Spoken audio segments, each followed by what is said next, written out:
Hi, this video tonight was going to be to both Anthony Riley and Nathan Oakley, but there have been a few developments. So tonight, Mr. Anthony Riley, you have the honour of this video being just about you. Do make sure you watch to the very, very end.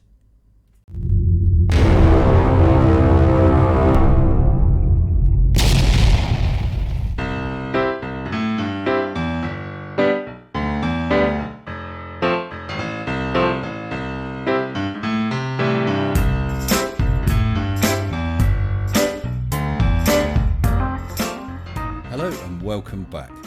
Tonight, Mr. Riley, we're going to address your whole thing about scale, but there's a bonus segment for you as well. But before we look at all this, big thanks to all my amazing patrons. With massive appreciation to all my patrons, including new patrons Claire Johnson, Mr. Victory, Brian A. Shannon, Pipara, Gunnar Olsen, Sean White, Mark Edwards, Eric Hare and Timo, and my newest patrons Warren J and Cheese Mondo. Thank you all so very, very much. So on with bonus segment. I put it first because I want Anthony Riley, Sleeping Warrior, to see this.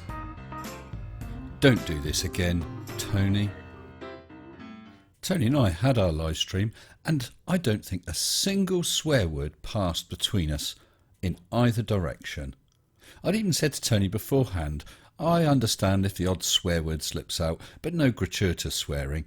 But in the comments here, just look what you've put, Tony. And I do apologise for this. He said, I know you spastics won't understand why he fails. Tony, is there really any need for that? I pointed this out once before when you used the phrase spacker pointed at me and other globe creators. It's disgusting. Just stop doing it, Tony. It's insulting to people who have cerebral palsy and it's just not needed. Come on, you must be better than that, surely. So please, just don't do that again, Tony, on either my comments or indeed anyone else's. I'm not looking for an apology, but it'd be great if you could be a man and just say on one of your videos or post on your community just something like, I won't use that phrase again. It was unnecessary. Thank you. After Tony had previously used the term SPAC and I'd called him out in a video, a troll of mine called Domesticated Primate popped up. He said, SPAC is a British colloquialism for anyone who is retarded and not just for those who suffer from illness, yada yada yada. And I pointed out that I am British and 50 and know where it came from and gave a link to the Wiktionary page. He then continued that I had just shown him that SPAC means foolish or clumsy person and that I should retract my video, and I'm accusing Tony of aligning me with a specific type of illness when actually it was just confirming that he was calling me clumsy and lazy. Video retraction time. And then he responded to someone else, Mr. Forrest Pfeiffer. He said, it should be Mr. Cheesen you should be looking at. The assertion he has made in his video is that Tony was accusing him of having some illness, when in fact Tony was just accusing him of being clumsy and lazy. Mr. Cheese needs to take down his video or get it reported. Well, I think, Domesticated Primate, that following the quote that I showed on the previous image, where Tony is using the term spastics, I have made my point. So I suggest that you retract what you are saying, that you are incorrect, and I suggest that you keep your nose out and pipe down unless you really know what you're talking about. Thank you. For Tony, the Dummy's Guide to Scale. Hello, Tony. What are you doing? What's that? You're spending a nice day at the seaside doing flat earth research. That's good. So what is it you're trying to find out? Oh, the Earth Curve Calculator has taught you that if you view from 1 foot high, the geometric horizon would be, how far? 1.2 miles away. Okay. I see, Tony, and we shouldn't be able to see past that 1.2 miles of the geometric horizon. What's that? You're telling me that you can? How far can you see? Ah, with your trusty P900, you can see Platform Hill House, which is about 6 miles away. Astonishing. What? You're telling me you can see further? How far? Incredible. You can see Platform Habitat at about 9 miles away. Tony, it's a bit wibbly wobbly. What do you mean that doesn't matter? Or perhaps they built it like that, I don't know. No, Tony, it can't be. You're saying you can see even further. You can see a horizon which you estimate is about 10 miles away. My goodness. Oh, as the nearest glober, you want me to explain? Well, you're quite right, Tony. You can't see round corners and you can't see round curves, so the furthest we can see is the geometric horizon. Oh, but I forgot, we have an atmosphere, as you know. Because of the atmosphere, we get all sorts of distortions, like towering, sinking, looming, and then superior, inferior mirages, Fata Morgana, all that sort of thing. So the paths of light coming from those platforms and the ocean right up to that apparent horizon beyond, they can't get to you in a straight line because the curve gets in the way. On some days, the temperature gradient in the air is just right, so the paths of light that are going up at just the right angle get bent and refracted and pointed back down to you so that you can see them. So you can see further than that geometric horizon. Easy, eh? Let me show you 2 quick experiments with a ball and a magnifying glass and see if I can bend the light around the curve. See, you can see the horizon just past the nail, and then when I make the light bend, you can see even further past. See, clever, isn't it? I can see round a curve. What do you mean I'm not doing it right? Oh, you want me to start with the horizon in front of the object. We want to make you a happy little flatling.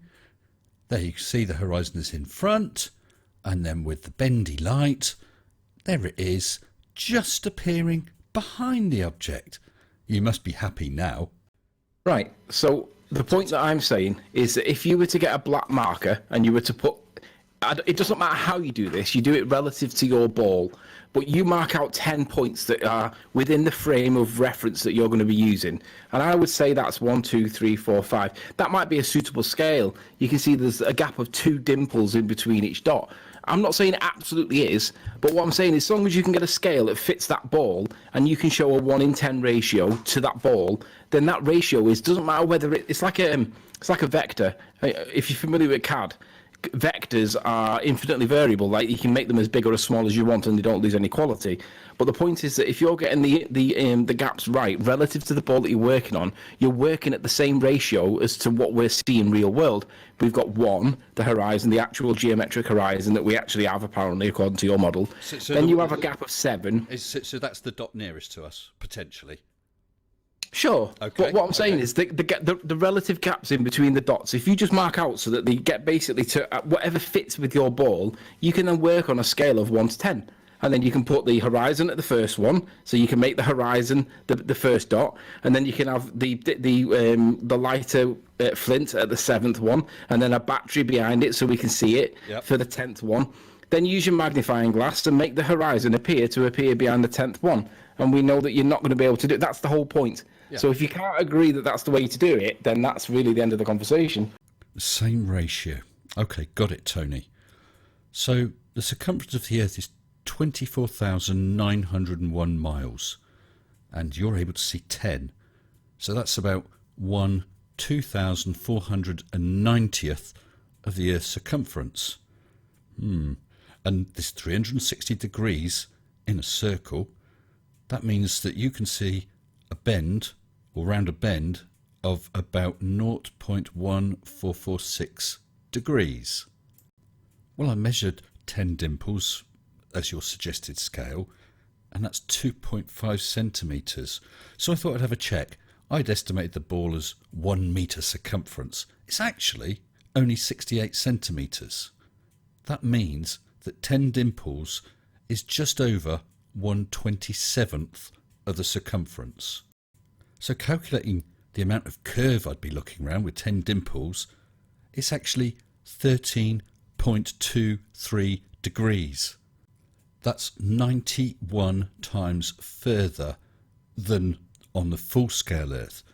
You're asking me to look the equivalent of over 910 miles if I was using dimples such as you suggest. Now, that was only a suggested scale by yourself, and you said that the ratio is important. You're right. So if you're looking in real life, 1/2490th of the Earth's circumference, i.e. 0.1446 degrees, I should do the same on the ball, shouldn't I? Trying to mimic real life with a small ball is never going to be perfect.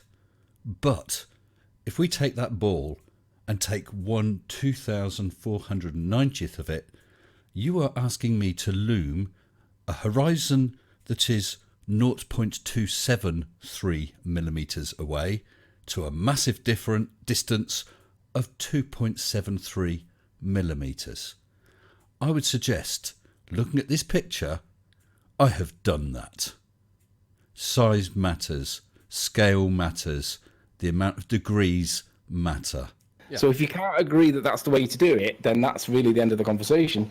I'm sorry, Anthony, but you can't scale.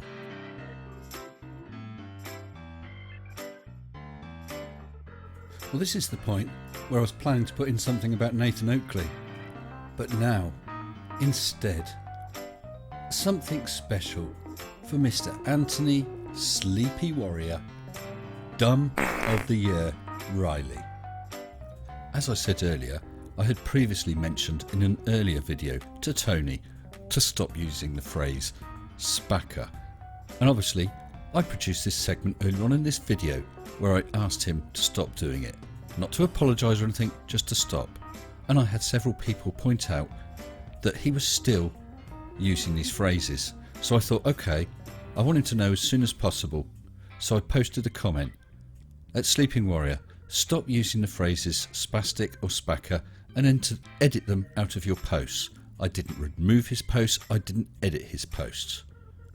He then responded, Mr. Sensible, I won't. Your subscribers are fucking spastics.